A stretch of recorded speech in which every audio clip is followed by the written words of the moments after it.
قل هل يستوي الذين يعلمون والذين لا يعلمون إنما يتذكر أولو الألباب أشهد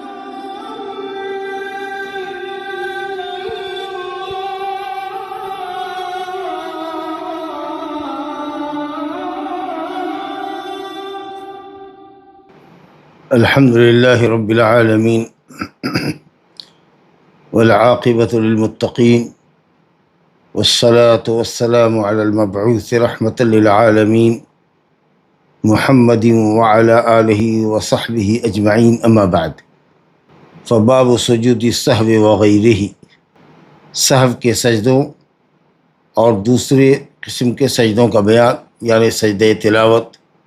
سجدہ شکر۔ جیسا کہ ہم دیکھ رہے ہیں سجود کی اضافت سہو کی طرف ہے۔ سجود السہو، سہو کا سجدہ، یعنی وہ سجدہ جس کا سبب سہو ہو، نماز میں سہو ہو جائے، نسیان ہو جائے، زیادتی کے ذریعے یا نقصان کے ذریعے۔ اگر سہون و نسیانن کوئی عمل نماز میں سرزد ہو جائے تو اس کے سبب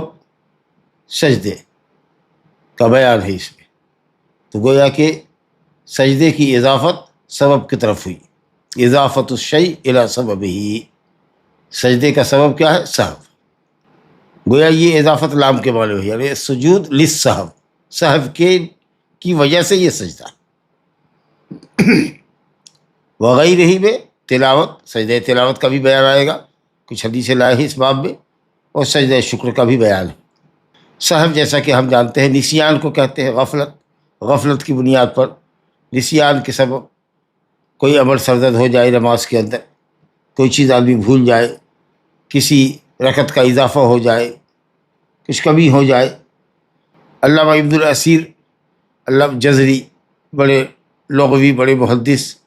اور بڑے مورخ گزرے ہیں۔ غریب الالفاظ کی شرح میں ان کی بڑی بارکۃ اللہ کتاب ہے النہایہ فی غریب الحدیث، اس میں انہوں نے لکھا ہے کہ سہو کا صلہ اگر فی آئے، السہو فی الشیء، کسی چیز کے اندر سہو ہونا مطلب نسیان اور غفلت ہونا، اور السہو عن الشیء، ان جب صلہ آ جائے گا تو جان بوجھ کر کے غفلت برتنا، جیسے فویل للمصلین الذین هم عن صلاتهم ساہون، عن آیا ہے یہاں پر، جو علم کے باوجود نماز چھوڑ دیتے ہیں، وہ لوگ جو اپنی نمازوں سے سہو کرتے، یعنی جان بوجھ کر اپنی نمازوں سے غفلت کرتے، ان کے لیے ویل۔ تو بہرحال السہو فی الصلاۃ یعنی نسیان، ذہول اور غفلت کی وجہ سے کسی عمل کی زیادتی یا کمی کا سرزد ہونا، لیکن سہو عن الشیء اگر ہو، عن صلہ آ جائے تو اس کا معنی ہوتا ہے کسی چیز کو علم کے باوجود چھوڑنا۔ بہرحال یہاں مراد سجدہ سہو سے یا سجود السہو سے وہ دو سجدے ہیں جو ایک مصلی اپنی نماز میں پائے جانے والے خلل کی تلافی کے لیے کرتا ہے، جو بوجہ نقصان یا اضافے کے اس کی نماز میں پایا جاتا ہے۔ نماز میں اگر کسی طرح کی زیادتی ہو گئی یا کمی ہو گئی یا رکعتوں کی تعداد میں شک ہے، تو یہ سب جو خلل نماز کے اندر واقع ہوتا ہے، اس خلل اور اس نقص کی پورتی کے لیے، اس کی تلافی کے لیے جو دو سجدے مصلی کرتا ہے اس کو ہم سجود السہو کہتے ہیں۔ اس سلسلے میں 5 حدیثیں آئی ہیں اس باب کے اندر، کل 5 حدیثیں ہیں سجدہ سہو کے باب میں۔ حدیثیں تو بہت ہیں لیکن اہم حدیثیں جن پر مسائل کی اصل بنیاد ہے وہ 5 چیز ہے، اور الحمدللہ وہ 5 چیزیں، 5 حدیثیں یہاں مؤلف لے کر آئے ہیں۔ عبداللہ ابن بحینہ کی روایت ہے، ابو ہریرہ رضی اللہ عنہ سے حدیث ہے، ابو سعید خدری سے ہے، عمران ابن حسین سے ہے، اور ابن مسعود رضی اللہ عنہ سے۔ ہم تفصیل سے پڑھتے ہیں، لیکن اس سے قبل یہ سمجھ لیں کہ نماز میں زیادتی یا کمی، یہ نسیان جو ہے جس سے انسان محفوظ نہیں رہ سکتا، نسیان لا یعصم منہ انسان، جس سے انسان محفوظ نہیں رہ سکتا، اور خاص کر نماز جیسی عبادت جس کے اندر قیام، رکوع، سجدے، کئی طرح کے اعمال ہیں، اس کی عبادت عظیمہ کے اندر سہو کا واقع ہونا ایک طرح سے یقینی ہے، اور نبی کریم صلی اللہ علیہ وسلم سے بھی یہ واقع ہوا ہے۔ تو در حقیقت یہ سجدے سہو اللہ تعالیٰ کا بڑا احسان ہے کہ نماز میں ہونے والی کمی کی یہ تلافی بھی کرتا ہے، نقص کی پورتی بھی کرتا ہے، اور شیطان کی تذلیل کا باعث بھی ہے کہ جس نے ہماری نماز کو ہم پر خراب کرنا چاہا، اللہ کی شریعت میں ہمارے لیے اس کمی کی تلافی دے دی گئی 2 سجدے کے ذریعے۔ اس طریقے سے ہماری عبادت مکمل ہو کر اللہ تعالیٰ کے بارگاہ میں شرف قبولیت پاتی ہے انشاءاللہ، اور شیطان کو ذلت و رسوائی ملتی ہے۔ تو یہ ایک سجدہ سہو کی جو مشروعیت ہے، یہ در حقیقت اللہ تعالیٰ کا اس امت پر عظیم احسان ہے۔ اب آئیے حدیث پڑھتے ہیں جو اس باب کے اندر ہے۔ پہلی حدیث جو صاحب کتاب اس میں لے کر آئے ہیں، عبداللہ ابن بحینہ، عبداللہ کے والد کا نام تھا مالک اور ماں کا نام تھا بحینہ، یا انہوں نے ذکر کیا عبداللہ ابن بحینہ، اب بن کے ساتھ بھی لکھ سکتے تھے، ابن کے ساتھ بھی لکھ سکتے تھے، مسئلہ نہیں ہے، بحینہ بہرحال یہاں اس کی ماں کا نام ذکر کیا، اور کہیں پر عبداللہ بن مالک ابن بحینہ آتا ہے الف کے ساتھ، دوسرا بن جو ہوتا ہے وہ الف کے ساتھ آتا ہے، یہ بتانے کے لیے کہ یہ ابن جو ہے الف کے ساتھ ابن، یہ عبداللہ سے بدل ہے، یعنی عبداللہ کے والد مالک ہے اور عبداللہ کی ماں بحینہ ہے، تو اس لیے بن اور ابن میں فرق کیا جاتا ہے، عبداللہ بن مالک ابن بحینہ، لیکن صرف عبداللہ بن بحینہ ہو یا عبداللہ بن مالک ہو تو کوئی پرابلم نہیں، واضح ہے بات۔ عبداللہ بن بحینہ رضی اللہ عنہ سے روایت ہے ان النبی صلی اللہ علیہ وسلم صلی بہم الظہر فقام فی الرکعتین الاولیین ولم یجلس فقام الناس معه حتى اذا قضى الصلاة وانتظر الناس تسلیمه کبر وهو جالس وسجد سجدتين قبل ان يسلم ثم سلم، اخرجه السبعة وهذا لفظ البخاری، وفي رواية مسلم يكبر في كل سجدة وهو جالس وسجد الناس معه مكان ما نسي من الجلوس۔ پہلی روایت سبعہ کی ہے اور بخاری کا لفظ ہے، اور دوسری روایت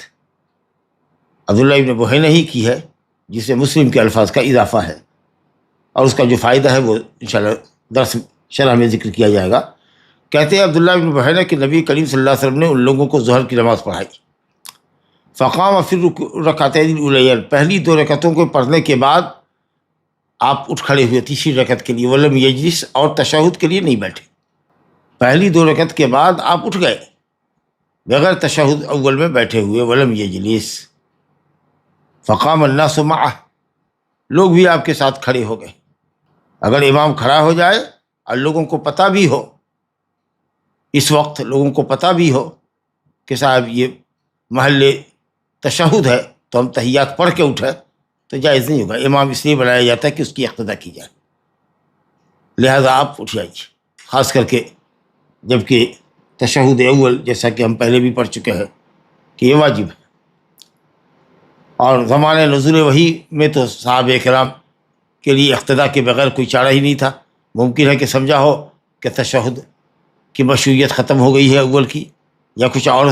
سمجھا ہو، بہرحال نبی صلی اللہ علیہ وسلم اٹھے تو صحابہ کرام نے بغیر سبحان اللہ کہے ہوئے وہ لوگ بھی اٹھ گئے، صحابہ بھی اٹھ گئے، فقام الناس معه، حتیٰ کہ 2 رکعت پر روایت آ رہی ہے کہ 2 رکعت پر آپ نے سلام پھیر دیا تو لوگوں نے بھی سلام پھیر دیا، جی اس وقت سبحان اللہ نہیں کہا، کیونکہ ہو سکتا تھا کہ اللہ نے نماز کم کر دی ہو نبی صلی اللہ علیہ وسلم پر، تو اس لیے وہاں امام کو تنبیہ لوگ نہیں کرتے تھے، یا نبی صلی اللہ علیہ وسلم کی تنبیہ یا مطلبہ آپ کو نہیں کیا صحابہ کرام نے۔ لیکن اب جب کہ شریعت مکمل ہو چکی ہے تو اب تو ظاہر ہے کہ اگر امام بیٹھنے کی جگہ پر کھڑا ہو رہا ہے اور کھڑے ہونے کی جگہ پر بیٹھ رہا ہے تو یقینی ہے کہ وہ سہو کر رہا ہے، تو ایسی صورت میں اگر نمازیوں کو یاد ہو کہ امام بیٹھ رہا ہے قیام کی جگہ پر اور قیام کر رہا ہے بیٹھنے کی جگہ پر، تو ضروری ہے کہ مقتدی اس کی تنبیہ کرے، اس کو متنبہ کرے، سبحان اللہ کہہ کے اس کو یاد دلائے۔ ضمنی بات شرح کرتے ہوئے آگے، بہرحال آپ صلی اللہ علیہ وسلم 2 رکعت میں اٹھ گئے اور تحیات کے لیے نہیں بیٹھے، چنانچہ لوگ بھی آپ کے ساتھ کھڑے ہو گئے، حتیٰ اذا قضى الصلاۃ، یہاں تک کہ جب آپ نے نماز مکمل کی، وانتظر الناس تسلیمہ، اور لوگوں کو آپ کی تسلیم کا انتظار تھا کہ آپ سلام پھیریں گے، کب بڑا تو آپ نے تکبیر کہی، درا حالے کے وہو جالس، درا حالے کے آپ بیٹھے ہوئے تھے، یہ جملہ حالیہ ہے کبڑا سے، یعنی تکبیر بیٹھے بیٹھے کہی، وسجد سجدتین، آپ کو یاد آ گیا کہ آپ نے تحیات چھوڑ دیا، لہذا سجدہ سجدتین قبل ان یسلم، سلام دائیں بائیں پھیرنے سے قبل آپ نے بیٹھے بیٹھے تکبیر کہہ کر 2 سجدہ کیا. کبڑا وہو جالس، درا حال کہ آپ بیٹھے ہوئے تھے تکبیر کا، یعنی بیٹھے ہوئی حالت میں، حالت جلوس میں آپ نے تکبیر کہی اور 2 سجدہ کیا. قبل ان یسلم، سلام پھیرنے سے پہلے، پھر آپ نے سلام پھیرا. یہ سبعہ کی روایت ہے، بخاری کا لفظ. مسلم کی روایت میں ہے یکبر فی کل سجدۃ وہو جالس وسجد الناس معہ. یہ روایت کیوں لے کر کے آئے مسلم کی، یہ جملہ کیوں لے کر آئے کہ نبی صلی اللہ علیہ وسلم نے سجدہ سہو کے ہر سجدے میں تکبیر کہی، جھکتے ہوئے اٹھتے ہوئے، جھکتے ہوئے اٹھتے ہوئے، یعنی 2 سجدے میں 4 تکبیر ہوتی ہے نا. تو آپ صلی اللہ علیہ وسلم نے تکبیر کہی، سجدہ کیا، پھر اللہ اکبر کہہ کے اٹھے، پھر 2 سجدہ کیے، پھر دوسرے سجدے کے لیے اللہ اکبر کہہ کے جھکے، پھر دوسرا سجدہ سے اٹھے اللہ اکبر، اس کے بعد آپ نے سلام پھیرا. تو یہ مسلم کی روایت اس فائدے کو بتانے کے لیے لے کر آئے ہیں کہ سجدہ سہو کے ہر سجدے میں جانے اور اٹھنے کے وقت میں تکبیر مشروع ہے. تکبیر کہنی ہوگی، تکبیر انتقال جس کو کہتے ہیں، ایک حالت سے دوسری حالت میں منتقل ہونے کے لیے یہ تکبیر کہتے ہیں. صحیح قول میں وہ واجب ہے. وسجد الناس معہ، اور لوگوں نے بھی آپ کے ساتھ سجدہ کیا. تو معلوم ہوا کہ اگر امام سے سہو ہو، لوگوں سے سہو نہ ہو، پھر بھی امام کی اقتداء کرنی ہے معمومین کو. لہٰذا اگر امام سے سہو ہوتا ہے تو سہو کے سجدے میں امام کے ساتھ مقتدی پر بھی سجدہ لازم ہے. وسجد الناس معہ. دوسرا فائدہ یہ ہے کہ مکان ما نسی من الجلوس، یہ جو سجدہ نبی صلی اللہ علیہ وسلم نے کیا تھا 2 سجدہ، اور ہر سجدے میں جاتے اٹھتے وقت آپ نے تکبیر کہی تھی، یہ اس جلوس کو بھول جانے کی نتیجے میں تھا جو آپ پر واجب تھا. یعنی جو جلوس آپ کرتے، مکان ما نسی من الجلوس، جو جلوس آپ بھول گئے تھے، یعنی تشہد میں تشہد اول کے لیے بیٹھنا جو بھول گئے تھے، اس کے عوض یہ 2 سجدہ تھا. تو معلوم یہ ہوا کہ یہ سجدہ سہو کا تھا، اور اس سے تحیات میں جلوس کی وجہ، ترک کی وجہ سے جو نقص اور خلل آیا تھا، یہ 2 سجدہ الحمدللہ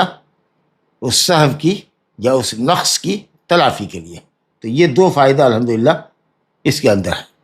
اور اسی 2 فائدے کی غرض سے شاید حافظ ابن حجر نے مسلم کے الفاظ کی یہ زیادتی یا اضافہ یہاں پر نقل کیا ہے، اور وہ یہ کہ امام ہر سجدے میں تکبیر کہے، جس کو تکبیرات انتقال کہتے ہیں، جبکہ پہلا لفظ اس بات پہ دعوت نہیں کرتا، بخاری کا جو لفظ ہے. اور دوسرے یہ کہ یہ سجود جو ہے یہ سہو کی وجہ سے خاص ہے، جیسا کہ ہم آگے پڑھیں گے. غرض ہے کہ حدیث سے جو بات سمجھ میں آئی وہ یہ کہ اگر کوئی شخص امام ہو یا منفرد ہو، اگر تشہد اول بھول کر کھڑا ہو جاتا ہے تیسری رکعت کے لیے، تو وہ پلٹے نہیں، اور اس نقص کی تلافی سلام سے قبل 2 سجدے کے ذریعے کرے. یہ مسئلہ معلوم ہوا. اب امام اٹھ چکا ہے اگر مکمل، تب تو خیر نہ بیٹھے، لیکن اگر اٹھنا چاہ رہا ہے یا اٹھنے سے قریب ہے یا بیٹھنے سے قریب ہے، لیکن اگر کسی نے پیچھے سے سبحان اللہ کہہ دیا اور اس کو بھی یاد بات آ گئی، یا 2 آدمی نے، 3 آدمی نے، کئی لوگوں نے سبحان اللہ کہہ کر کے اس کی تنبیہ کر دی، تو اس کو چاہیے کہ وہ بیٹھ جائے اور پھر اس کے بعد اٹھے. لیکن اگر مکمل اٹھ چکا ہے تو پھر بیٹھنے کی ضرورت نہیں ہے، اور مقتدیوں کو بھی چاہیے کہ اس کی پیروی کرے، جیسا کہ مسئلہ آئے گا. تو آدمی اگر تشہد چھوڑ کر کے اٹھ گیا ہے اور پورا کھڑا ہو گیا ہے تو پھر وہ نہ پلٹے، یعنی تحیات کے لیے، اور آخر میں سلام سے قبل 2 سجدہ ہو کر لے، کیونکہ اب وہ ایک دوسرے رکن میں منتقل ہو چکا ہے. قیام جو ایک رکن ہے تیسری رکعت کا، اس میں وہ اس کی طرف وہ منتقل ہو چکا ہے. لیکن اگر اٹھنے سے قبل یاد آ جائے، ابھی زانو اس کا پنڈلی سے اٹھا ہی تھا، یا زمین چھوڑ کر کے وہ اٹھ رہا تھا، کسی نے سبحان اللہ کہا، اس کے بعد اگر وہ بیٹھ گیا تو اس کو بیٹھ جانا چاہیے اور تشہد کرنا چاہیے. اب یہاں اختلاف ہے علماء کا کہ اب ایسی صورت میں وہ تشہد کرے گا کہ نہیں کرے گا. تو بعض علماء نے کہا کہ تشہد کرنے کی ضرورت نہیں ہے، کیونکہ اس نے سجدہ سہو کرنے کی ضرورت نہیں، کیونکہ اس نے تشہد ادا کر دیا. لیکن صحیح قول یہ ہے کہ وہ اٹھ چکا تھا بیٹھنے کی جگہ پر، لہٰذا ایک عمل اس نے جہاں بیٹھنا تھا اس کے خلاف اس نے کیا. لہٰذا صحیح قول یہ ہے کہ اگر وہ اٹھ رہا تھا اور تب کسی نے یاد دلایا تو وہ بیٹھے، تحیات پڑھے اور پھر آخر میں 2 سلام کرے. انشاءاللہ اس کا بیان حدیث کے اندر آئے گا. تو یہ واجب کی تلافی اس کے ذریعے ہوتی ہے. اور اسی طریقے سے اگر رکن چھوٹ جائے تو پھر رکن کو ادا کرے اور سجدہ سہو کرے. لیکن سنن فعلیہ یا سنن قولیہ جیسے کہ دعائے استفتاح ہے یا تعوذ ہے یا اسی طریقہ سے اور بھی یہ سنت ہے، اگر یہ سنت قولیہ یا فعلیہ اگر نماز میں چھوٹتی ہے تو راجع یہ ہے کہ سجدہ سہو واجب نہیں ہے۔ سنن کے ترک کے اوپر یا قرأت جہریہ کرنی تھی سری کر دی، یا سری نماز کے اندر جہری قرأت کر دی تو کوئی سجدہ سہو اس کے اوپر نہیں۔ اور جیسا کہ آپ نے سنا کہ اگر امام سے اگر سہو ہے تو مقتدی پر بھی لازم ہے کہ امام کی پیروی کرے، لہذا اگر امام تشہد اول چھوڑ کر کے کھڑا ہو گیا ہے، بیٹھا نہیں ہے، تو ماموم کو کھڑا ہو جانا چاہیے، یہ نہیں کہ وہ تحیات پڑھ کے اٹھے اور تب امام کی پیروی کرے، ورنہ معلوم ہوا کہ امام تب تک رکوع میں جا چکا ہے، تیسری رکعت ایسے بھی اس کی چھوٹ جائے گی۔ اور جیسا کہ پہلے بھی عرض کیا گیا تھا اور ابھی بھی کہا کہ تشہد اول واجب ہے، کیونکہ نبی صلی اللہ علیہ وسلم نے جب اس کو چھوڑ دیا سہون تو سجدہ سہو سے کام چلا لیا، لیکن اگر رکن ہوتا تو رکن سجدہ سہو سے پورا نہیں ہوتا، رکن کو ادا کرنا پڑتا ہے اور پھر الگ سے سجدہ سہو بھی کرنا پڑتا ہے۔ اور ایک اہم بات جو اس میں معلوم یہ ہوئی وہ یہ کہ نبی صلی اللہ علیہ وسلم سے بھی سہو ہوا، اور بحیثیت بشر نسیان انسان کی طبیعت اور فطرت ہے، اس لیے نبی کریم صلی اللہ علیہ وسلم نے فرمایا، ابن مسعود کی روایت آئے گی کہ آپ نے فرمایا انسا کما تنسون انما انا بشر مثلکم انما انا بشر مثلکم انسا کما تنسون فاذا نسیت فذکرونی، اے لوگو میں بھی تمہاری طریقہ سے بشر ہی ہوں، میں بھی بھولتا ہوں جس طرح تم لوگ بھولتے ہو، لہذا اگر میں بھول جاؤں تو مجھے یاد دلا دیا کرو۔ کچھ لوگ بھولے پن میں یہ کہہ سکتے ہیں یا حماقت میں یہ کہہ سکتے ہیں، اس کو حماقت بھی کہہ لیجیے، کہ نبی صلی اللہ علیہ وسلم پر تو بھول چک طاری ہو نہیں سکتا تھا، اللہ تعالیٰ جان بوجھ کر کے آپ کو بھلواتا تھا تاکہ امت کے لیے سنت اور شریعت اور قانون آپ کے ذریعے ملے امت کو۔ ارے بھائی یہ بات اگر ہوتی تو نبی صلی اللہ علیہ وسلم کے بیان سے بھی امت کو معلوم ہوتا کہ بھائی اگر کوئی تشہد اول چھوڑ کے اٹھ جائے تو اس پر تشہد سلام سے قبل 2 سجدہ سہو کے واجب ہے۔ تو یہ کہنا کہ نبی صلی اللہ علیہ وسلم بھولتے نہیں تھے یا بھلائے نہیں جاتے تھے یا بھولنا آپ کی صفت نہیں تھی، آپ عام انسانوں سے ہٹ کے ایک خاص چیز تھے، آپ بھلا کیسے بھول سکتے تھے؟ ارے نہ بھولنا جس کی صفت ہے وہ رب ہے، وما کان ربک نسیا، تیرا رب بھولتا نہیں ہے۔ ان ربی لا یضل ولا یشقی ولا ینسا، ان ربی لا یضل ولا ینسا، نہ وہ ناواقف ہے کسی چیز سے اور نہ وہ بھولتا ہے، لیکن نبی کریم صلی اللہ علیہ وسلم نے کہا کہ میں بشر ہوں،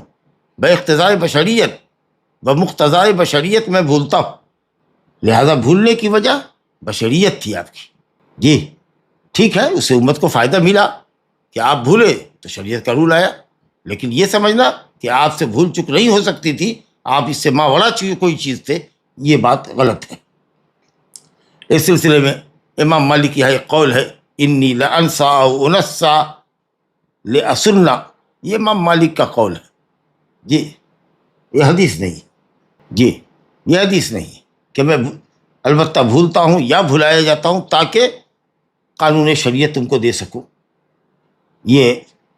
قول ہے امام مالک کا، حدیث کی حیثیت سے اس کی کوئی اصل نہیں ہے، جیسا کہ حفاظ حدیث نے کہا ہے، خود علامہ ابن عبد البر جو مالکی ہے، علامہ عراقی، اسی طریقہ سے ابن حجر عسقلانی وغیرہ سب نے کہا کہ ضعیف ہے، بلکہ موضوع اور منقطع کلام ہے یہ۔ اور پھر ابن مسعود رضی اللہ عنہ کی حدیث جو صحیحین میں ہے کہ اے لوگوں میں بھولتا ہوں جیسے تم بھولتے ہو، میں بشر ہوں، یہاں آپ نے بتایا کہ آپ بھولتے اس لیے ہیں کہ آپ بشر ہیں، نہ اس لیے آپ بھولتے ہیں کہ شریعت کا قانون اس کے ذریعے آپ امت کو دیں، امت کو قانون شریعت اور طریقے سے بھی دے سکتے ہیں، بیانات کے ذریعے بھی دے سکتے ہیں، لیکن آپ بھولتے تھے۔ تو یہ ایک اہم نقطہ تھا۔ چلیے ایک حدیث ہم نے پڑھی عبداللہ ابن بحینہ کی، جس میں ہم نے پڑھا کہ نماز میں اگر نقص ہو جائے، واجب کا ترک ہو جائے، تشہد اول چھوڑ کے آدمی بھول کر کے اٹھ جائے، یا مقتدی اس کو یاد دلائے در حالے کہ وہ اٹھ چکا تھا یا اٹھنے کے قریب تھا، تو اس کو اگر یاد دلایا جائے، سبحان اللہ کے ذریعے تذکیر کی جائے تو وہ بیٹھ جائے، تحیات پڑھے اور پھر بعد میں سلام سے قبل وہ 2 سجدہ بھی کر لے۔ اور اگر پورے طریقے سے کھڑا ہو گیا ہے تو مقتدیوں کو بھی کھڑا ہو جانا چاہیے اور سجدہ سہو قبل السلام کرنا چاہیے، یہاں قبل السلام یاد رکھیے۔ آگے روایت دیکھیے، وعن ابی ہریرہ رضی اللہ عنہ قال صلی النبی صلی اللہ علیہ وسلم احدى صلاتي العشی رکعتین ثم سلم ثم قام الى خشبة في مقدم المسجد فوضع يده عليها وفي القوم أبو بكر وعمر فحاب أن يكلماه وخرج سرعان الناس فقالوا قصرت الصلاة ورجل يدعوه النبي صلى الله عليه وسلم ذا اليدين فقال يا رسول الله أنسيت أم قصرت؟ فقال لم أنس ولم تقصر. فقال بلى قد نسيت. فصلى ركعتين ثم سلم ثم كبر فسجد مثل سجوده وأطول ثم رفع رأسه فكبر ثم وضع رأسه فكبر فسجد مثل سجوده وأطول ثم رفع رأسه وكبر. متفق عليه واللفظ للبخاري. وفي رواية لمسلم صلاة العصر ولأبي داود فقال أصدق ذو اليدين فأومأوا أي نعم وهي في الصحيحين ولكن بلفظ فقالوا. وفي رواية له ولم يسجد حتى يقله الله ذلك.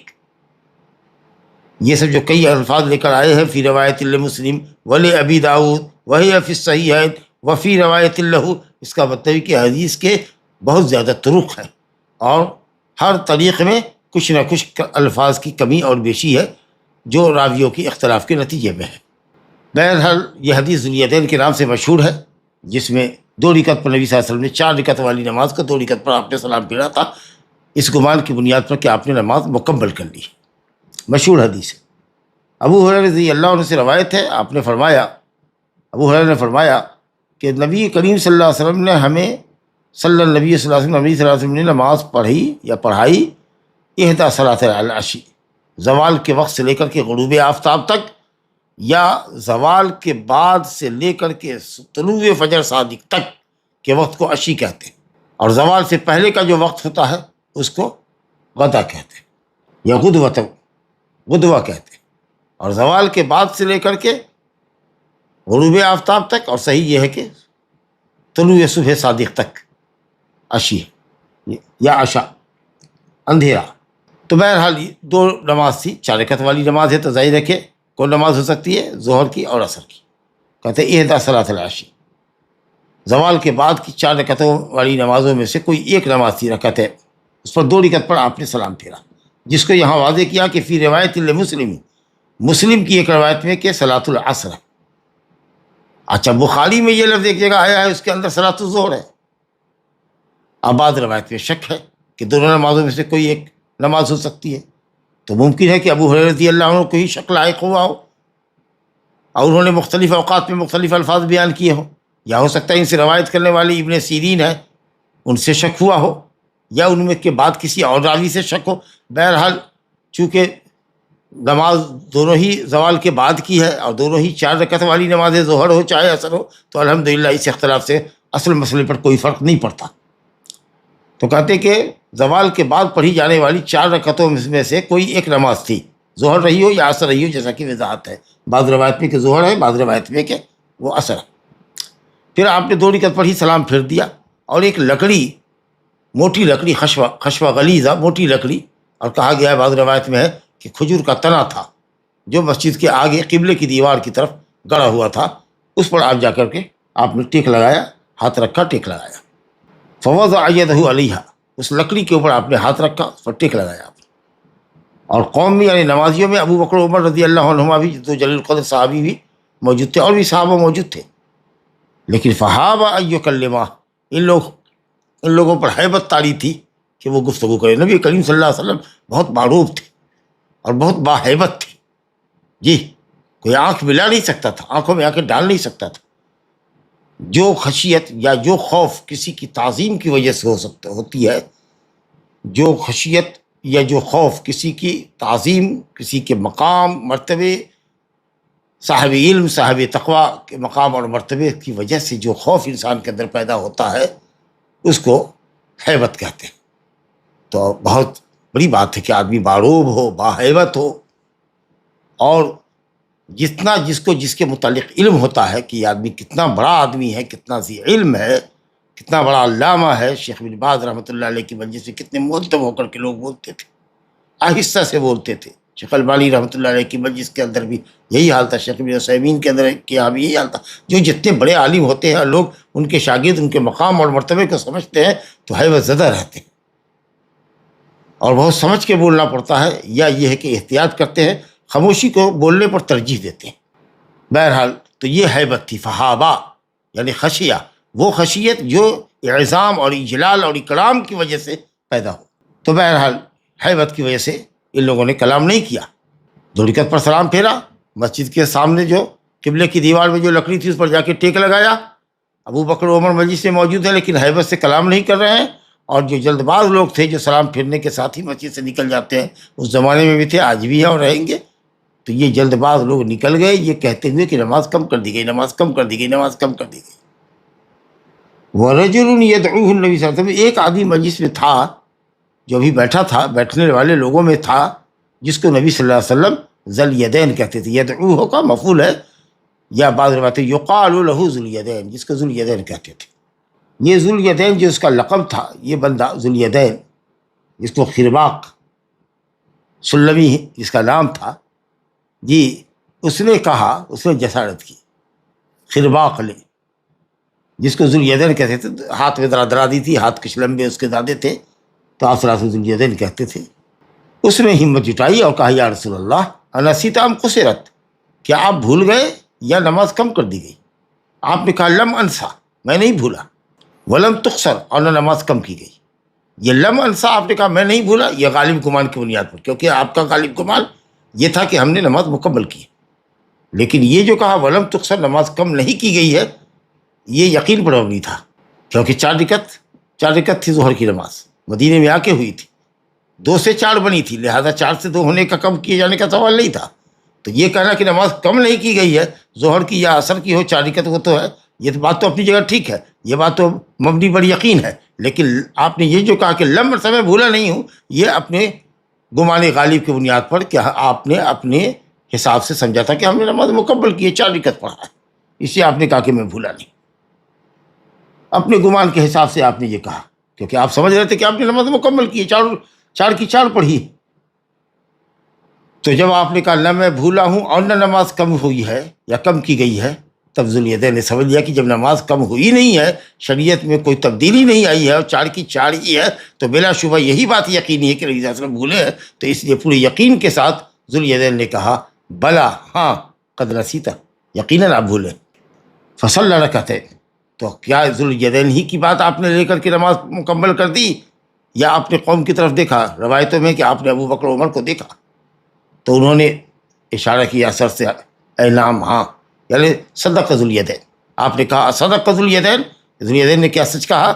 قالوا نعم، بعض روایت میں نام کا لفظ ہے قالوا نعم، اور بعض میں فاومعوا، سر ہلایا اس بات میں یعنی نعم میں۔ بہرحال آپ اٹھے، آپ نے 2 رکعت نماز پڑھی، پھر سلام پھیر دیا، سلام پھیرنے کے بعد اب آپ نے تکبیر کہی اور سجدہ نماز کے سجدے جیسا یا اس سے لمبا ایک سجدہ کیا، پھر اللہ اکبر کہہ کر کے سر اٹھایا، پھر آپ نے کبڑا، دوسری تکبیر کہی، پھر آپ نے اپنے سر کو سجدے میں ڈالا، پھر آپ نے نماز کی طرح یا اس سے لمبا سجدہ کیا، پھر اللہ اکبر کہہ کے اٹھے، پھر دائیں بائیں آپ نے سلام پھیرا، ثم رفع راسہ وکبر۔ تو یہاں آپ صلی اللہ علیہ وسلم نے 2 سجدہ سلام کے بعد کیا۔ متفق علیہ، حدیث متفق علیہ ہے، اور لفظ جو یہاں استعمال ہوا ہے یا لایا گیا ہے جو آپ نے سنا وہ بخاری کا لفظ ہے۔ مسلم کی ایک روایت میں ہے کہ صلاۃ العصر، ابو داؤد میں ہے کہ آپ نے صرف ذل یدین کی بات پر عمل نہیں کیا بلکہ آپ نے صحابہ کرام سے پوچھا اصدق ذل یدین، فاومعوا، تو انہوں نے اشارہ کیا، شاید یہ سمجھ کر کہ یہ لفظ راوی نے بدلا ہو کہ وہ لوگ سمجھ رہے تھے کہ ابھی ہم نماز میں ہیں، نماز مکمل نہیں ہوئی ہے، اس لیے انہوں نے اشارہ کیا، گفتگو نہیں کی۔ حالانکہ روایت میں ہے کہ فقالو، انہوں نے کہا زبان سے نعم۔ تو اگر زبان سے بھی کہنے کی نوبت ہے تو نماز کی اصلاح کے لیے ضروری ہے کہ آدمی بات کرے۔ تو اگر نماز کی اصلاح کے لیے نہیں سمجھ رہا ہے، 2 رکعت پڑھی یا 3 رکعت پڑھ، امام نے سلام پھیر دیا ہے، تو کہنے والا کہے گا کہ آپ نے 1 رکعت کم پڑھی ہے، 3 ہی رکعت پڑھی ہے۔ دوسرے سے بھی پوچھ سکتا ہے کہ یہ کیا کہہ رہے ہیں؟ جی آپ نے 2 ہی رکعت پڑھی ہے یا 3 ہی رکعت پڑھی ہے، 1 رکعت آپ نے کم پڑھی ہے۔ تو اس طریقے سے اگر آدمی کہتا ہے تو یہ کلام جو سلام کے بعد ہے، یہ نماز کی تکمیل میں یا نماز کو پہلی پڑھی ہوئی رکعتوں کے اوپر بنا ڈالنے میں اور اس کو کنٹینیو کرنے میں یا صرف سجدہ سہو کرنے میں یا چھٹی ہوئی 1 رکعت کو مکمل کرنے میں رکاوٹ نہیں ہوگا، پھر اثر نو نماز پڑھنے کی ضرورت نہیں پڑے گی، کیونکہ یہ کلام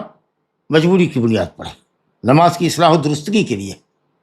وہی فی الصحیح ہے، کہتے ہیں کہ صدق ذو الیدین، یہ لفظ تو صحیح ہے کے اندر بھی ہے، لیکن وہاں فقالو، صحابہ نے کہا نعم، فقالو نعم، فاومعوا نہیں، اشارہ نہیں کیا بلکہ باقاعدہ صراحتاً لوگوں نے کہا نعم. اچھا، وفی روایت لہو، کس کی ایک روایت میں ہے، یہاں واضح نہیں کیا، یہ ابو داؤد کی ایک روایت میں ہے کہ لم یسجد، نبی صلی اللہ علیہ وسلم نے سجدہ نہیں کیا، یہاں تک کہ اللہ نے یقین دلا دیا آپ کو. یہ بڑا گڑبڑ لفظ کر دیا کہ ذو الیدین نے آپ کو یاد دلایا، آپ نے صحابہ کرام سے پوچھا، یہ ساری بات ہے. اب اس روایت میں یہ کہ آپ نے سجدہ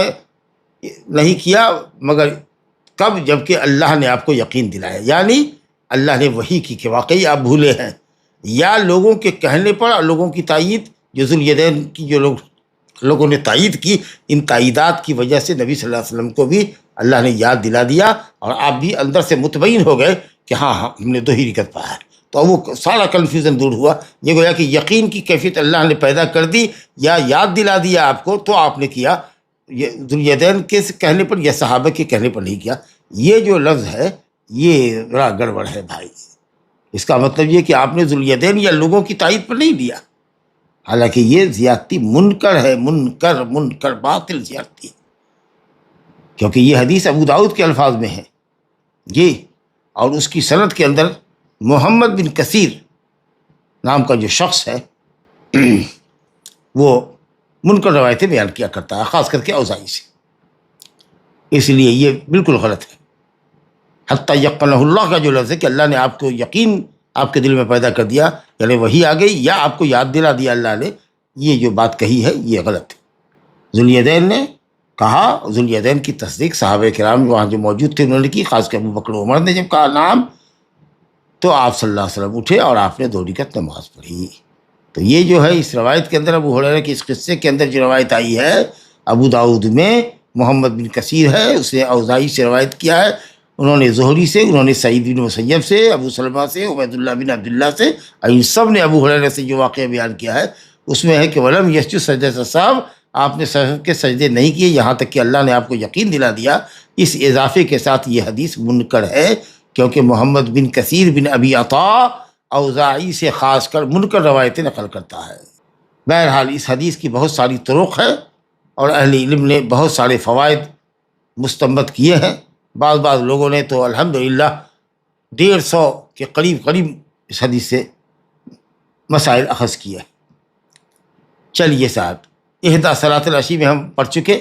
کہ عشی یا عشاء، جس کا اصل میں لغوی معنی تو ظلمت کے لیے ہوتا ہے، لیکن یہاں مراد ہے زوال شمس سے لے کر غروب آفتاب تک، یا زوال شمس سے لے کر صبح کے وقت تک. صحیح ہے کی روایت میں ہے کہ آپ نے ظہر کی نماز پڑھائی یا عصر کی شک کے ساتھ ہے. عرض کیا تھا میں نے کہ بخاری کے ایک لفظ میں ہے الظہر بغیر شک کے، جبکہ مسلم میں ہے عصر. اب یہ اختلاف روات سے ہے، یا ابو ہریرہ سے ہوگا یا ابن سیرین سے ہو، جس سے بھی ہو. نبی صلی اللہ علیہ وسلم سے یہاں جو بھول ہوئی ہے، البتہ اس کے بعض عبارتوں میں یہ آتا ہے کہ آپ صلی اللہ علیہ وسلم جب لکڑی کے پاس گئے اور آپ نے ٹیک لگایا تو آپ کے چہرے سے غصے کا اثر ظاہر ہوتا تھا. اب یہ غصہ شاید نماز میں کم ہو جانے کی، نماز کم پڑھنے کے سبب فطری طور پر آپ کے چہرے پر رونما ہوا، یا پہلے سے کوئی معاملہ تھا جس میں جو باعث خلجان تھا، باعث تردد تھا، جو قلب و ذہن میں آپ کے رچا ہوا تھا اور اس میں آپ مشغول تھے، جس کی وجہ سے یہ کیفیت ہوئی، اور اس سب کی وجہ سے آپ کے چہرے پر غصے کا اثر تھا. بہرحال کوئی نہ کوئی کیفیت تھی جس کو صحابہ نے محسوس کیا اور آپ کے چہرے سے غصے کا اثر ظاہر ہو رہا تھا. بعض روایتوں میں جو الفاظ آئے ہیں اس سے یہ فائدہ سمجھ میں آتا ہے. لا الہ الا اللہ. بہرحال یہ جو حدیث ہے اب اس بات کی دلیل ہے کہ امام کسی ایک مقتدی کے قول کی طرف پلٹے گا یا نہیں پلٹے گا اگر وہ اس کہنے والے کے گمان کے خلاف کر رہا ہے. اگر کسی نے سبحان اللہ کا ایک شخص نے کہا اور وہ یہ سمجھ رہا ہے کہ نہیں میں چوتھی رکعت کے لیے ٹھیک اٹھ رہا ہوں، تو کیا ایک آدمی کی بات لے گا یا نہیں لے گا؟ کیا ذو الیدین ہی کی بات پر آپ نے اعتبار کیا یا صحابہ کرام سے تائید اور تصدیق لی تب اعتبار کیا؟ تو علماء نے کہا ہے کہ جب تک کہ 2 یا اس سے زیادہ آدمی نہ ہو. اب بعضوں نے کہا کہ اگر ایک شخص نے متنبہ کیا ہے اور امام کا بھی غالب گمان اس کی تائید کر رہا ہو تو ایک شخص کی بات پر بھی وہ اعتبار کر سکتا ہے. لا الہ الا اللہ. اور جو اصل باب سے مطابقت جو ہوئی، جو مسئلہ ہمارے سامنے یہ آیا کہ اگر کوئی شخص نماز مکمل کرنے سے قبل سلام پھیر دیتا ہے تو گویا کہ ایک نماز میں 2 مرتبہ سلام کی نوبت آئے گی. 1 رکعت پڑھے گا یا 2 رکعت چھٹی ہوئی پڑھے گا, اس کے بعد سلام نہیں. تو سلام تو پہلے ناقص رکعتوں پڑھ کر اس نے پھیرا ہے, اب پھر مکمل کرنے کے بعد پھیرا. تو جو قبل اتمام صلاۃ اس نے جو سلام پھیرا وہ گویا کہ ایک اضافہ ہوا. لہذا 2 رکعت 4 رکعت والی نماز میں 2 رکعت پر سلام پھیرے یا 3 رکعت پر پڑھے یا مغرب میں 2 پر سلام پھیرے, تو اگر کم پر یا زیادہ رکعتوں پر سلام آدمی پھیرتا ہے تب ایسی صورت میں آدمی سجدہ سہو کب کرے گا؟ بعد السلام. اور بعد السلام جب کرے گا تو 4 سجدے کے لیے تکبیر کرے گا. اب تکبیر کے بعد سجدہ 2 سجدے سہو کے ہو گئے نماز کے سجدوں جیسے یا اس سے زیادہ لمبے. اب پھر اس کے بعد سلام پھیرے گا دائیں بائیں. دوبارہ سے تشہد پڑھے گا کہ نہیں پڑھے گا, حدیث آ رہی ہے عمران ابن حسین کی, وہاں ہم دیکھیں گے. اور ایک مسئلہ یہ سمجھ میں آیا کہ اگر کوئی شخص اس طرح سے اگر نماز کے اندر نسیان ہوتا ہے اور مقتدی سلام کے بعد امام کو ٹوکتا ہے اور امام تحقیق کرتا ہے اور اس درمیان میں جو لوگوں نے گفتگو کی, جیسا کہ بتایا انشاءاللہ تعالی یہ گفتگو جو اس بنیاد پہ ہو رہی ہے کہ نماز مکمل ہو گئی ہے جی, اور نماز کی اصلاح و درستگی کے لیے امام یا مقتدی ایک دوسرے سے پوچھ گچھ کر رہے ہیں, انشاءاللہ اس سے پڑھی ہوئی نماز فاسد نہیں ہوگی, بلکہ پڑھی ہوئی نمازوں کے اوپر ہی باقی نمازوں کی تکمیل کی جائے گی اور اثر نماز پڑھنے کی ضرورت نہیں ہے. بلکہ بعض روایتوں میں ہے کہ نبی کریم صلی اللہ علیہ وسلم نے 2 رکعت سلام پھیرنے کے بعد اپنے حجرے میں تشریف لے گئے, اب پھر وہاں سے آئے اور لکڑی پر آپ نے ٹیک لگایا. یہ جانے آنے کا بھی عمل ہوا, گویا قبلے سے انحراف بھی ہوا ہے, اور اس کے بعد چہرے پر غصے کا اثر تھا, تب ذوالفقارین نے یہ وہ بات کہی. تو معلوم یہ ہوا کہ اگر کوئی شخص مسجد سے نکل بھی گیا ہے اور پھر وہ پلٹا, کچھ لوگ جلد بازی میں نکلتے ان کو پتہ ہی نہیں ہوتا کہ امام نے 3 پڑھا کہ 4 پڑھا, اور سلام پھیر دیا امام نے, وہ نکل گئے. اور لوگوں نے جب یہاں کہا اور پھر امام نے کھڑے ہو کر نماز مکمل کرنا چاہیے, تو جو لوگ نکل رہے تھے یا جوتا چپل پہن کر کے جا رہے تھے وہ بھی واپس سے لوٹے, تو الحمدللہ ان کی بھی نماز درست ہو جائے گی اگرچہ وہ مسجد سے نکل چکے. چلیے صاحب, اب جو ایک بات تھی کہ سلام کے بعد 2 سجدہ سہو کرے گا تو تشہد اس میں کرے گا کہ نہیں کرے گا, یہ مسئلہ جو تھا جس کے بارے میں کہا تھا کہ عمران ابن حسین کی روایت آ رہی ہے وہ آپ کے سامنے آ گئی, جو اس باب کی 3 حدیث ہم لوگ پڑھ رہے ہیں. عن عمران ابن حسین رضی اللہ عنہ ان النبی صلی اللہ علیہ وسلم صلی بہم فسحا فسجد سجدتین ثم تشہد ثم سلم, رواہ ابو داؤد والترمذی وحسنہ والحاکم وصححہ. یعنی رواہ ابو داؤد والترمذی وحسنہ ورواہ الحاکم وصححہ.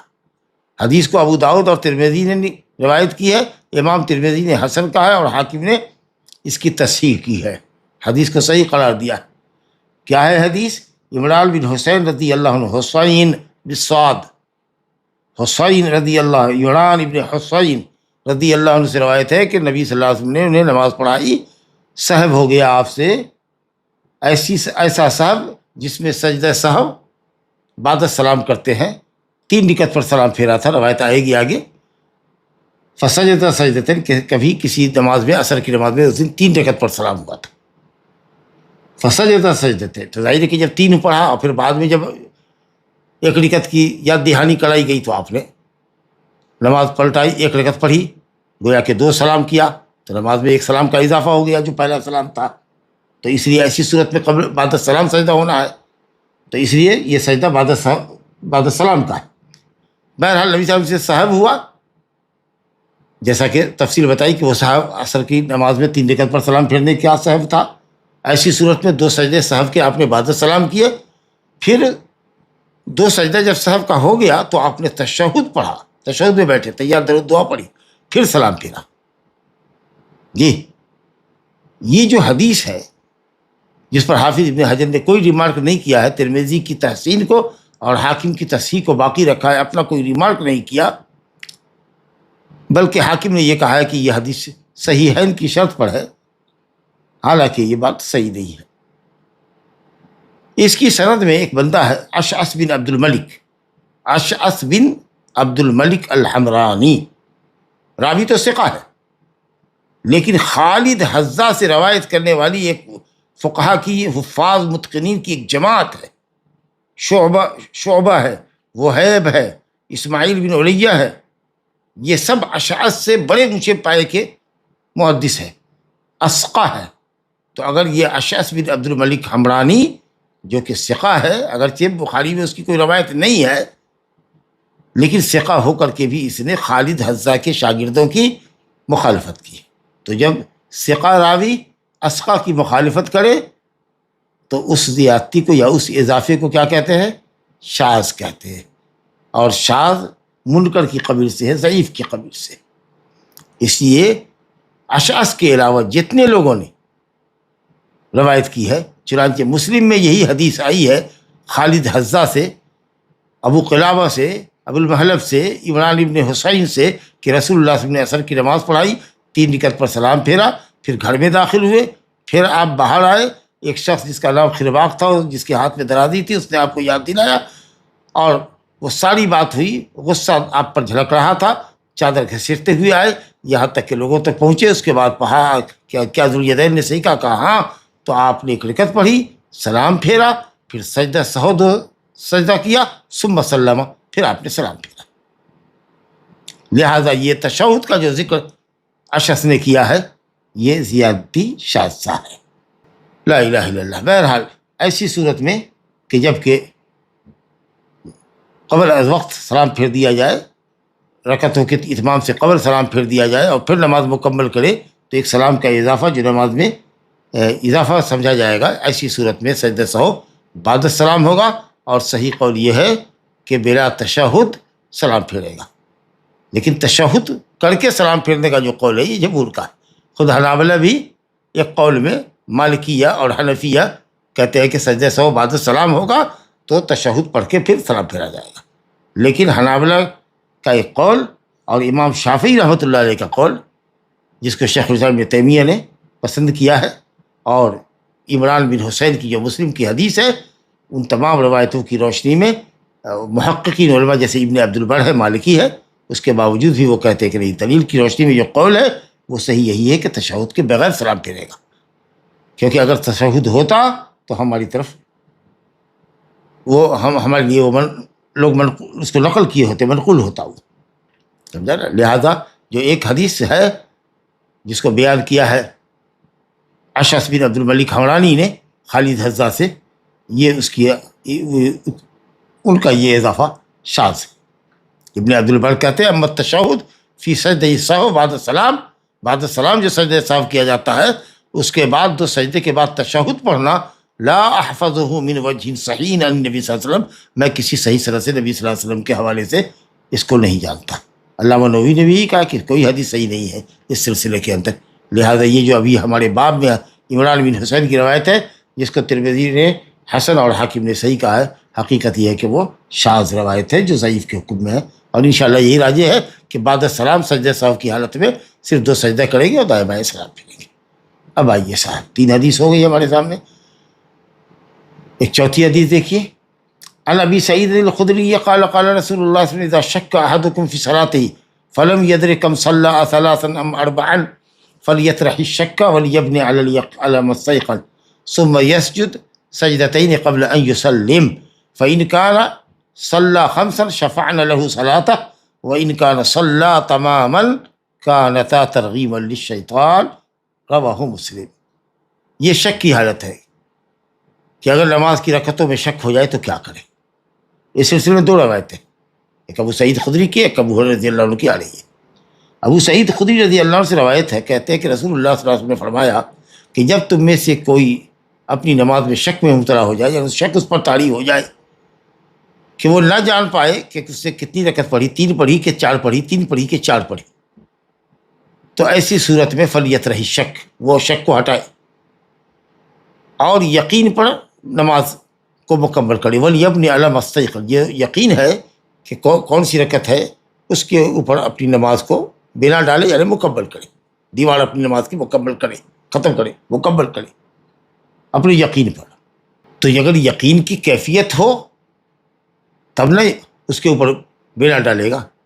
اور ایسی صورت میں قبل ان یسلم، سلام پھیرنے سے قبل 2 سجدے سہو کی کرے گا۔ 3 4 میں شک ہوا، لیکن اس کو یقین ہو گیا کہ نہیں میں نے 3 پڑھا ہے، یا یقین ہو گیا کہ میں نے 4 ہی پڑھا ہے، تو اگر یقین پر عمل کرتا ہے تب قبل السلام سجدہ سہو کرے گا، اور اگر شک برابر سے قائم ہے، کسی ایک طرف غالب گمان نہیں ہو رہا ہے، تب ایسی صورت میں بنا علی الیقین ڈالے، اور وہ یقین کتنے پر ہے؟ کم رکعتوں پر۔ کم پر؟ وہ جو میں نے مثال آپ کو دی وہ ارجح کی مثال دی، ابھی جو مثال دی میں اس کو بدلتا ہوں کہ اگر 3 اور 4 میں شک ہے اور برابر سے شک قائم ہے، کسی طرف بھی غالب گمان نہیں ہے، 60% مزاج کہیں نہیں جا رہا ہے کہ 3 ہے یا 4 ہے، 50% دونوں طرف ہے، تب ایسی صورت میں بنا علی الیقین ڈالیں، اور وہ ہے اقل رکعت۔ 3 میں شک ہے تو آپ اس کو 3 سمجھیں، 2 اور 3 میں مغرب میں فرق ہے، شک ہے تو آپ اس کو 2 سمجھ کر کے نماز کو مکمل کریں، اور ایسی صورت میں قبل السلام سجدہ سہو کریں۔ آپ صلی اللہ علیہ وسلم فرما رہے ہیں کہ فَإِنْ كَانَ صَلَّى خَمْسًا، اگر 4 رکعت والی نماز میں 3-4 میں شک ہے، اور اگر اس نے مثال کے طور پر فَإِنْ كَانَ صَلَّى خَمْسًا اس نے 5 پڑھ لیا، یعنی 4 رکعت اس نے پڑھ لی تھی، اور 3-4 میں شک کی بنیاد پر اس نے بنا علی الیقین ڈالا، 3 ہی سمجھ کے پڑھا، تو ہوئی کیا رکعت نماز؟ 5 ہو گئی، 4 تو پڑھ ہی چکا تھا، اور شک اور تردد برابر سے 50% دونوں طرف قائم تھا، 3-4 پر برابر سے شک قائم تھا، تو 3 مان کر کے اس نے قبول کیا تو 5 ہو گئی، تو یہ جو 2 سجدہ ہوا اس نماز کو جوڑا کر دے گا، یعنی 6 رکعت جوڑا تعداد ہو جائے گی۔ وَإِنْ كَانَ صَلَّى تَمَامًا، اور اگر اس نے واقعی 3 ہی پڑھی تھی تو یہ رکعت جو اس نے پڑھی ہے بنا علی الیقین کرنے کی صورت میں 3 مان کے چلا ہے، تو چلو نماز مکمل ہو گئی، 4 ہو گئی، اور یہ 2 سجدے شیطان کے لیے ترغیب، رغام ذلت کی مٹی جو ناک میں لگتی ہے شیطان کے لیے تذلیل کا باعث ہوگی، یہ 2 سجدے تذلیل کا باعث ہوں گے جی، یا نماز وہ رکعت جو پڑھی ہے وہ نماز اور 2 سجدے ترغیب للشیطان، شیطان کے اذلال اور توہین کا باعث ہوں گے، جو چلا تھا مصلی کی نماز خراب کرنے، اللہ کے فضل و کرم سے اس کو ذلت نصیب ہوئی۔ تو یہ حدیث جو ہے کہ مصلی کو جب شک ہو نماز کے اندر اور کوئی پہلو کم کا یا زیادہ کا 3 یا 4 میں سے کوئی ایک پہلو اس کے نزدیک راجی نہ ہو، تو وہ شک کو چھوڑے، یقین پر عمل کرے، فلیت رہی شک کو چھوڑے، ولیبنی علی ما استیقن، اور اپنے یقین پر بنیاد ڈالے، اور یقین عقل پر، عقل رکعت پر یقین ہے کہ 3 تو لازماً پڑھا ہے، 3-4 میں شک ہے نا، تو 3 تو پڑھا ہی نہ ہے، 4 میں شک ہے، تو لہٰذا 3 سمجھ کر کے اپنی نماز کو مکمل کرے، اور قبل السلام 2 سجدہ سہو کا کرے، پھر سلام پھیرے۔ یہی جمہور امت کا قول ہے، لا الہ الا اللہ۔ اسی طریقہ سے 2 اور 3 میں شک ہے اور شک برابر سے قائم ہے تو 2 رکعت مان کے نماز مکمل کرے اور سجدہ سہو قبل السلام پھیرے۔ اور حکمت نبی صلی اللہ علیہ وسلم نے واضح کر دی کہ اگر 5 پڑھا لیا ہے اس نے تو یہ 2 سجدہ اس کو جوڑا کر دے گا، سمجھا کہ کیونکہ ظہر عصر یا عشاء میں تو 4 رکعت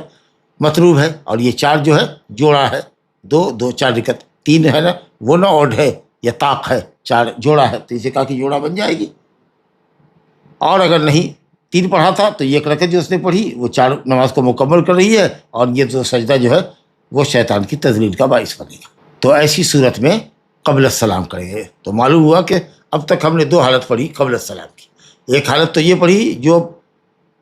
عبداللہ بن بحیرہ کی حدیث میں پڑھا تھا کہ تشہد اول آپ نے چھوڑ دیا، نماز میں نقص ہو گیا تو آپ نے قبل السلام کیا تھا۔ ایک حدیث یہاں ہے کہ جب نماز کی تعداد میں، رکعت کی تعداد میں شک پیدا ہو جائے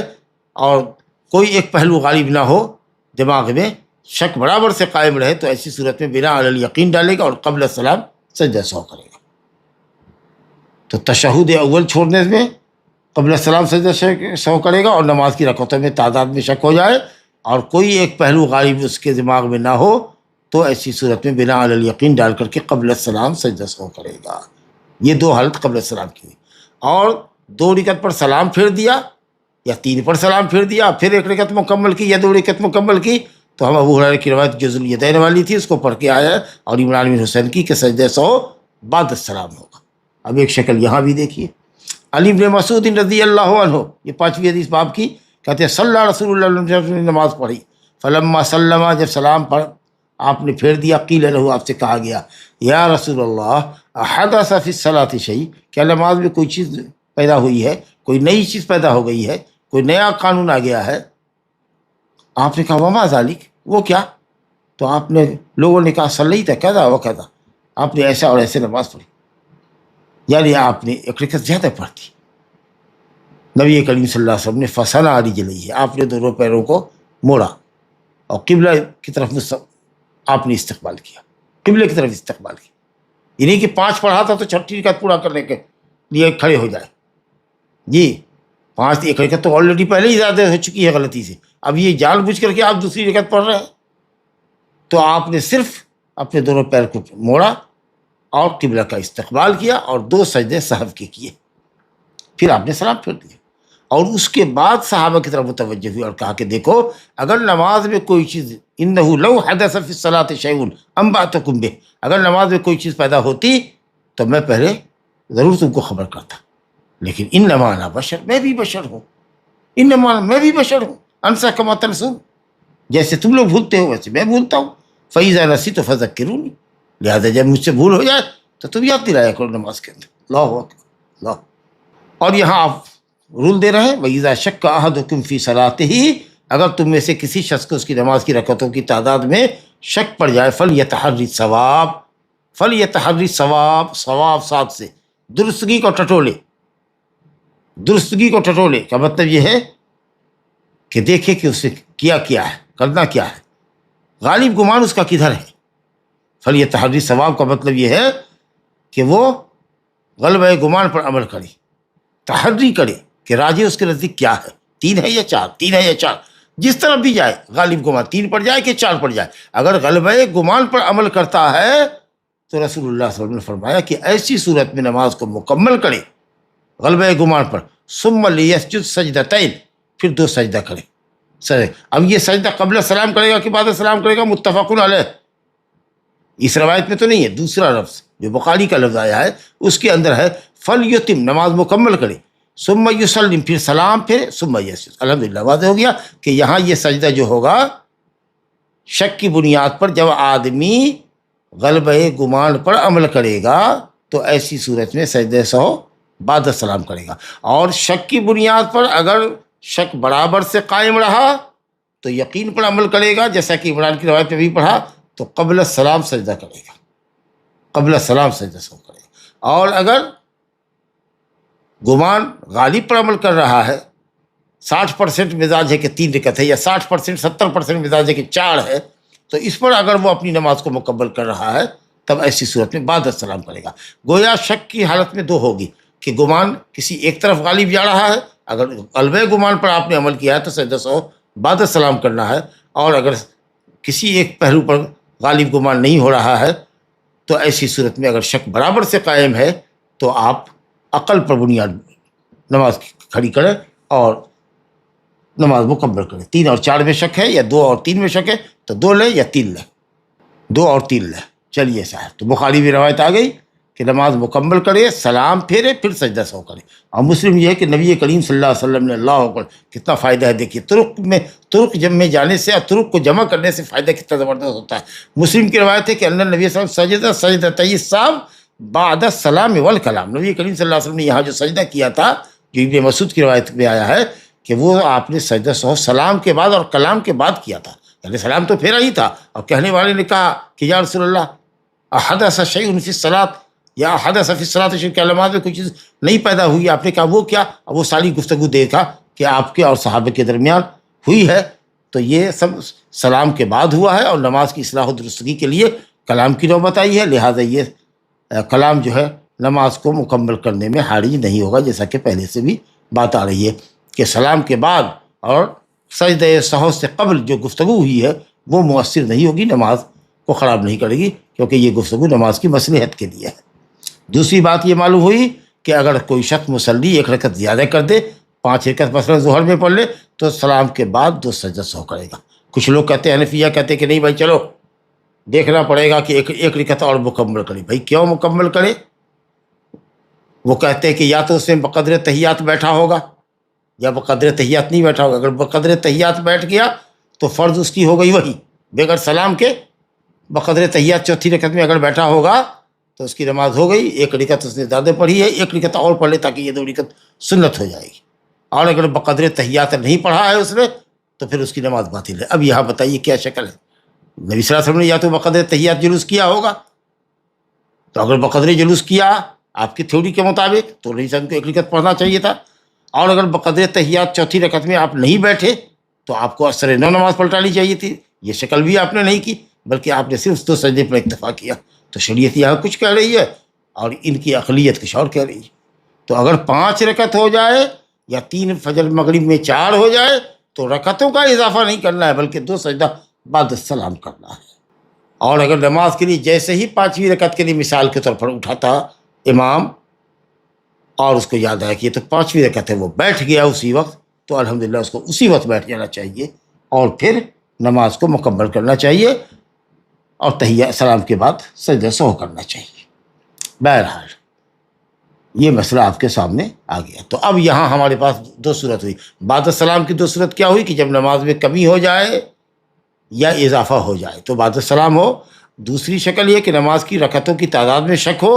اور شک کی صورت میں کسی ایک پہلو پر دماغ زیادہ جاتا ہو، غلبہ گمان، اور اس غلبہ گمان پر اگر عمل کر کے آپ نماز مکمل کرتے ہیں تو بعد السلام آپ کو سجدہ سہو کرنا پڑے گا.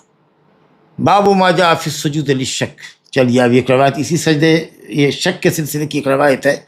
لیکن دیکھیے اس میں بھی کلام ہے. کہتے ہیں احمد ولی احمد و ابی داؤد و نسائی من حدیث عبداللہ بن جعفر کی مرفوعاً حدیث ہے کہ اگر کسی شخص کو نماز میں شک پڑے تو سجدہ سہو 2 سجدہ کرے بعد ما یسلم، سلام پھیرنے کے بعد. اب انہوں نے اس میں مطلق کہا کہ جو بھی شک ہو رکعت کی تعداد میں، دماغ غالب گمان کسی طرف جا رہا ہو کہ نہیں جا رہا ہو، کہا کہ کچھ نہیں، بنا علی الیقین وغیرہ کچھ نہیں. کہتے ہیں کہ ہر حال میں شک کی صورت میں چاہے آپ یقین پر عمل کرتے ہوں یا تحری کر کے غلبہ گمان پر عمل کرتے ہوں، بعد السلام ہی کرنا پڑے گا. یہ حدیث جس کو ابن خزیمہ نے صحیح کہا ہے، صحیح یہ ہے کہ یہ حدیث مخالفت کر رہی ہے ان 2 روایتوں کی جو ہم ابھی پڑھ کے آئے ہیں، ابن مسعود کی روایت اور اس سے قبل ابو ہریرہ رضی اللہ عنہ کی روایت، کہ آدمی شک میں مبتلا ہو تو نماز کے اوپر بنا علی الیقین ڈالے. ابو سعید خدری کی روایت کہ بنا علی الیقین ڈالے، فلیبنی علی الیقین، جی فلیبنی علی الیقین. اور یہ ابن مسعود کی روایت کہ تحری کرے اور غلبہ گمان پر عمل کرتا ہے تو بعد السلام کرے. یہ جو یہاں روایت ہے کہ شک کی صورت میں سجدہ سہو ہر حال میں بعد السلام ہوگا، کہتے ہیں کہ یہ اسناد ضعیف ہے. اور اس کے اندر جو بندہ ہے، وہ راوی جو اس کے اندر ہے وہ مصعب ابن شیبہ ضعیف راوی ہے. امام احمد نے کہا کہ مناکر روایت کرتا تھا، منکر حدیث بیان کرتا تھا. ابو حاتم نے کہا کہ علماء نے اس کے اچھا نہیں سمجھا، قوی نہیں ہے. امام نسائی نے کہا منکر الحدیث ہے جی. اور اسی طریقے سے مصعب بن شیبہ کا استاد عتبہ بن محمد، اس کے لیے بھی اس کے سلسلے میں بھی نسائی نے کہا کہ یہ معروف شخص نہیں ہے. بہرحال حدیث ضعیف ہے. یہ حدیث ضعیف ہے اور اس کے متن میں بھی اضطراب ہے، کیونکہ بعض روایت میں یہی روایت جو ہے جیسا کہ بلوغ المرام میں ہم پڑھ رہے ہیں کہ آدمی جب شک ہو رکعتوں کی تعداد میں تو یہاں دیکھ رہے ہیں کہ فل یسجد سجدتین بعد ما سلم، سلام کے بعد 2 سجدہ سہو کرے. اور یہی روایت جو مسند احمد میں شخص کی آئی ہے اسی سند سے، تو وہاں ہے کہ فل یسجد سجدتین وہو جالس، بیٹھا 2 سجدہ سہو کرے. قبل السلام ہو کہ بعد السلام ہو کچھ بیان نہیں ہے. گویا کہ بیٹھا 2 سجدہ کرے، گویا قبل السلام. تو 2 طرح کے الفاظ ہیں، جبکہ ہمارے سامنے ابو سعید خدری کی اور حضرت ابن مسعود کی روایت واضح ہے کہ جب آدمی کو شک ہو تو وہ اپنے شک کو چھوڑے اور یقین پر بنیاد مکمل کرے، یعنی یقین پر کم رکعتوں کی تعداد لے کر کے نماز مکمل کرے اور ایسی صورت میں قبل السلام کرے. اور ابن مسعود کی روایت میں ہے کہ اگر شک ہو تو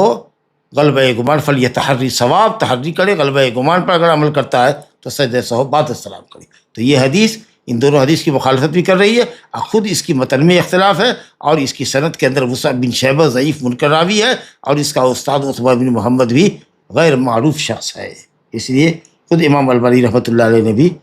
ضعیف الجامع میں اس حدیث کو ضعیف قرار دیا. لا الہ الا اللہ. اب دیکھیے صاحب، اگر کوئی شخص تشہد اول کو چھوڑ کے اٹھ رہا ہے، کھڑا ہو رہا ہے اور کسی نے کہا، یاد دلایا، سبحان اللہ کہا، یا اس کو خود یاد آیا اور بیٹھ گیا، جو بات پہلی بار آغاز میں آئی تھی گفتگو کی، اس کا بیان آ رہا ہے. مغیرہ بن شعبہ کی روایت ہے، سند میں ہے تو ضعف لیکن معنی اس کا صحیح ہے کہ رسول اللہ صلی اللہ علیہ وسلم نے فرمایا کہ اذا شک احدکم، جب تم میں کہ کسی کا شک ہو اور 2 رکعت پر اٹھ جائے، فاستتم قائما، پورے طریقے سے اٹھ گیا، فلیمض، تو جاری رہے نماز میں، پھر وہاں سے بیٹھنے کی ضرورت نہیں ہے، 2 سجدہ سہو کرے گا. کب کرے گا؟ قبل السلام. یاد کیجیے عبداللہ بن بحیرہ کی روایت کا. وَإِن لَّمْ يَسْتَتِمَّ قَائِمًا، اور اگر ابھی پورے طریقے سے کھڑا ہوا نہیں ہوا ہے اور یاد آیا، اس کا مطلب کہ ابھی اٹھ نہیں چاہ رہا تھا، ابھی اس کی ران پنڈلی سے الگ ہوئی ہی تھی، یا اٹھ کر کے اٹھنا چاہ رہا تھا، چاہے بیٹھنے سے قریب ہو کہ اٹھنے سے قریب ہو، ابھی پورے طریقے سے اٹھا نہیں ہے، تو کافل یہ جس کو بیٹھ جائے. اور یہ جملہ ہے وَلَا سَهْوَ عَلَيْهِ، اور اس پر سجدہ سہو نہیں ہے. یعنی اگر وہ بیٹھ گیا ہے تو سہو کی ضرورت نہیں ہے، کیونکہ اس نے تحیات چھوڑی ہی نہیں، بیٹھ گیا. ہاں البتہ اگر پورا کھڑا ہو گیا ہے تو چونکہ اس نے تحیات چھوڑ دی ہے تو کرے گا، لیکن اپنی جگہ سے اٹھ گیا ہے تھوڑا تو بیٹھ جائے اور سجدہ سہو کی ضرورت نہیں ہے. تو یہ جو سند ہے یہ ضعیف ہے. کہتے ہیں ابو داؤد نے روایت کیا ہے، ابن ماجہ نے، دارقطنی نے، اور لفظ دارقطنی کا ہے بسند ضعیف. خود حافظ ابن حجر فرماتے ہیں کہ حدیث ضعیف سند سے ہے، کیونکہ اس کی تمام بھی ایک آدھ دو طرق کا ذکر کیا ہے امام البانی نے، لیکن اس کے اندر بھی بنیادی طور پر جو راوی ہے جابر الجعفی، یہ جابر بن یزید الجعفی، یہ رافضی ہے، رافضی متروک، رافضی شیعہ ہے، متروک الحدیث ہے، اس کی حدیث ضعیف ہوتی. امام البانی رحمۃ اللہ علیہ نے جابر جعفی کی مطابعت میں کہا کہ تحاوی میں ایک حدیث ہے جسے ابراہیم بن تہمان مغیرہ بن شبیل سے روایت کرتے ہیں، وہ قیس بن ابی حازم سے ذکر کرتے ہیں. گویا کہ یہاں پر مغیرہ بن شبیل سے روایت کرنے والے جعفر الجعفی کا ذکر نہیں ہے، حالانکہ بہت احتمال ہے کہ ابن تہمان کے بعد جابر جعفی یہاں سے گرا ہوا.